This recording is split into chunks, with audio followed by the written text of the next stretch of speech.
Hello বন্ধুরা, শুভ দুপুর সবাইকে।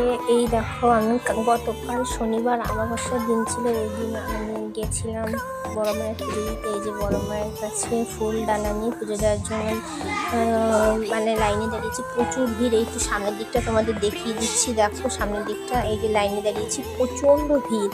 আর যেহেতু শনিবার দিন বড় মায়ের কাছে নাকি খুব ভিড় থাকে,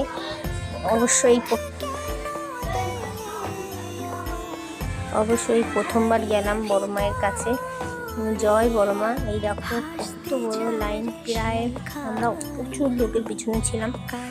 প্রায় 5 ঘন্টা নাগাদ, 8:30 9টার দিকে লাইন দাঁড়িয়েছিলাম। 2:30টার পরে পুজো দিয়েছি। 5-6 ঘন্টা লাইনে দাঁড়ানোর পরে এই যে মন্দিরের মধ্যে প্রবেশ করেছি। মন্দিরের মধ্যে ঢোকার পরেও এখানে এই যে দেখো, এই যে রেলিং মতো আছে, এইগুলো পার করে রেলিং মতো পার করে এগুলো তারপরে বড় মায়ের কাছে যাচ্ছি। এই যে লাল জবা ফুলের মালা, 108টা মালা মায়ের গলায় পরানোর জন্য নিয়ে যাচ্ছি।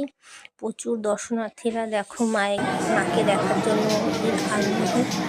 মায়ের দিকে এগোচ্ছি, মায়ের মন্দিরের দিকে ঢুকছি। মায়ের মন্দিরে যাওয়ার পরে ওখানে আবার দেখে যে গেটটা তোমাদেরকে দেখে গেলাম, সেখানেও আবার একটা দড়ির লাইন রয়েছে। আমরা একদম পিছনের দিকে যখন লাইনে ছিলাম, তখন আবার ওই দড়িটা ছাড়লে পরে সামনের দিকে মায়ের কাছে যাব। ফুল মালা ডালা প্রসাদ দিয়ে এই যে মায়ের কাছে চলে গেলাম। জয় বড় মা। সবাই বলো বড় মা সবার মনের বাসনা ইচ্ছা পূর্ণ করুক। সবাই ভালো থাকো, সুস্থ থাকো। জয় বড় মা। সবাই বলো জয়।